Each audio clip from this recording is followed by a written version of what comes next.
Hello, and thank you for joining me in Annie Stories. In this video, I'll be reading The Elf from the Brothers Grimm book. This is actually a pretty interesting story, so I hope that you will give it a listen. So without further ado, let us begin. The Elf. There was once upon a time a rich king who had 3 daughters, who daily went to walk in the palace garden. The king was a great lover of all kinds of fine trees, but there was one for which he had such an affection that if anyone gathered an apple from it, he wished him 100 fathoms underground. And when harvest time came, the apples on this tree were all as red as blood. The 3 daughters went every day beneath the tree and looked to see if the wind had not blown down an apple. But they never by any chance found one, and the tree was so loaded with them that it was almost breaking, and the branches hung down to the ground. The king's youngest child had a great desire for an apple, and said to her sisters, "Our father loves us far too much to wish us underground. It is my belief that he would only do that to people who were strangers." And while she was speaking, the child plucked off quite a large apple, and ran to her sisters, saying, "Just taste, my dear sisters, for never in my life have I tasted anything so delightful." Then the 2 other sisters also ate some of the apple, whereupon all 3 sank deep down into the earth, where they could hear no cock crow. When midday came, the king wished to call them to come to dinner, but they were nowhere to be found. He sought them everywhere in the palace and garden, but could not find them. Then he was much troubled, and made known to the whole land that whoever brought his daughters back again should have one of them to wife. Hereupon so many young men went about the country in search, that there was no counting them, for everyone loved the 3 children because they were so kind to all, and so fair in face. 3 young huntsmen also went out, and when they had traveled about for 8 days, they arrived at a great castle in which were beautiful apartments, and in one room a table was laid on which were delicate dishes which were still so warm that they were smoking, but in the whole of the castle no human being was either to be seen or heard. They waited there for half a day, and the food still remained warm and smoking, and at length they were so hungry that they sat down and ate, and agreed with each other that they would stay and live in that castle, and that one of them, who should be chosen by casting lots, should remain in the house, and the 2 others seek the king's daughters. They cast lots, and the lot fell on the eldest. So next day the 2 younger went out to seek, and the eldest had to stay at home. At midday came a small mannikin and begged for a piece of bread. Then the huntsman took the bread which he had found there and cut a round off the loaf and was about to give it to him, but while he was giving it to the mannikin, the latter let it fall, and asked the huntsman to be so good as to give him that piece again. The huntsman was about to do so and stooped, on which the mannikin took a stick, seized him by the hair, and gave him a good beating. The next day the second stayed at home, and he fared no better. When the 2 others returned on the evening, the eldest said, "Well, how have you got on?" "Oh, very badly," said he, and then they lamented their misfortune together. But they said nothing about it to the youngest, for they did not like him at all, and always called him Stupid Hans, because he did not exactly belong to the forest. On the 3rd day, the youngest stayed at home, and again the little mannikin came and begged for a piece of bread. When the youth gave it to him, the elf let it fall as before, and asked him to be so good as to give him that piece again. Then said Hans to the little mannikin, "Canst thou not pick up that piece thyself? If thou wilt not take as much trouble as that for thy daily bread, thou dost not deserve to have it." Then the mannikin grew very angry and said he was to do it, but the huntsman would not, and gave him a thorough beating. Then the mannikin screamed terribly and cried, "Stop, stop, and let me go, and I will tell thee where the king's daughters are." When Hans heard that, he left off beating him, and the mannikin told him that he was an earth mannikin, and that there were more than 1,000 like him, and that if he would go with him, he would show him where the king's daughters were. Then he showed him a deep well, but there was no water in it. And the elf said that he knew well that the companions Hans had with him did not intend to deal honorably with him. Therefore, if he wished to deliver the king's children, he must do it alone.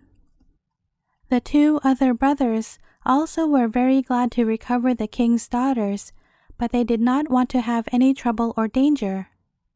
Hans was therefore to take a large basket, and he must seat himself in it with his hanger and a bell, and be let down. Below were 3 rooms, and in each of them a princess, with a many-headed dragon, whose heads she had to comb and trim, but he must cut them off. And having said all this, the elf vanished. When it was evening, the 2 brothers came and asked how he had got on, and he said, "Pretty well so far," and that he had seen no one, except at midday, when a little mannikin had come, who had begged for a piece of bread, that he had given some to him, but that the mannikin had let it fall, and asked him to pick it up again. But as he did not choose to do it, the elf had begun to lose his temper, and that he had done what he ought not, and had given the elf a beating, on which he had told him where the king's daughters were. Then the 2 were so angry at this that they grew green and yellow. Next morning they went to the well together, and drew lots who should first seat himself in the basket.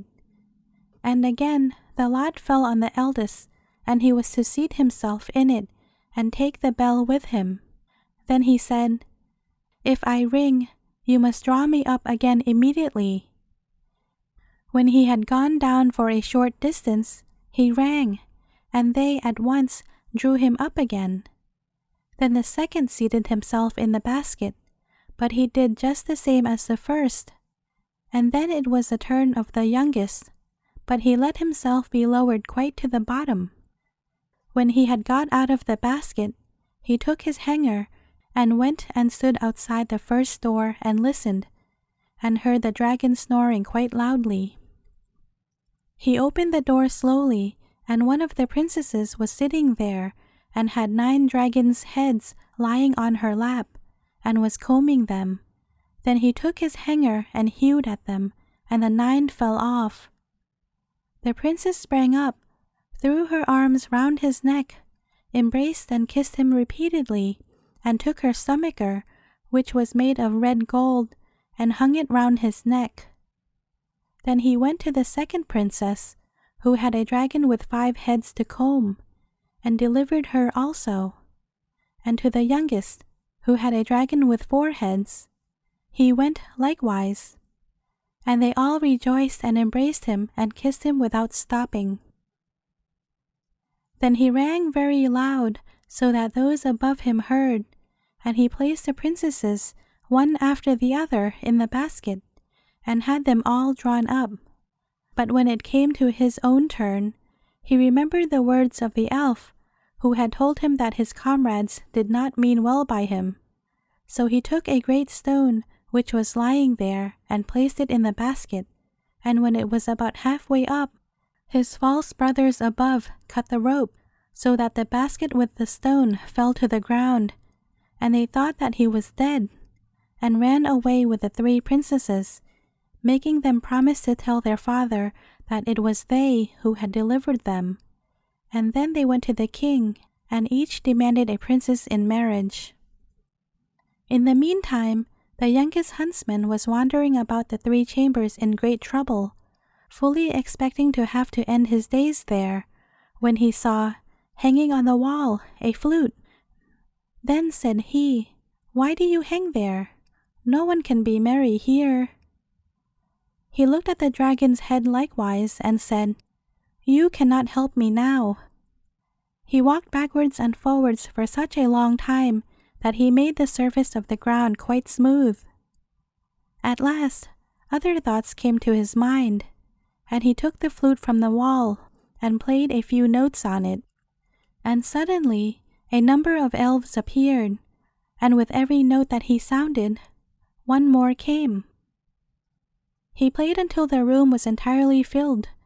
They all asked what he desired, so he said he wished to get above ground, back to daylight, on which they seized him by every hair that grew on his head, and thus they flew with him onto the earth again. When he was above ground, he at once went to the king's palace, just as the wedding of one princess was about to be celebrated, and he went to the room where the king and his 3 daughters were. When the princesses saw him, they fainted. Hereupon the king grew angry and ordered him to be put in prison at once, because he thought he must have done some injury to the children. When the princesses came to themselves, however, they entreated the king to set him free again.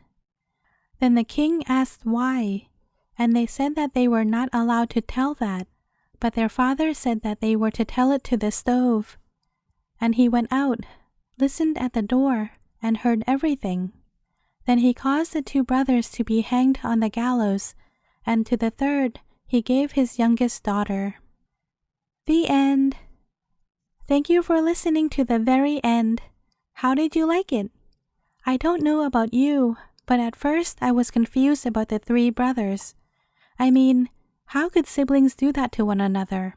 But as the story went on, I realized that the brothers were not actually blood related. Instead, they were like fraternity brothers, or brothers in arms, if you know what I mean. Anyway, I hope you enjoyed it, and I will see you again tomorrow with another story.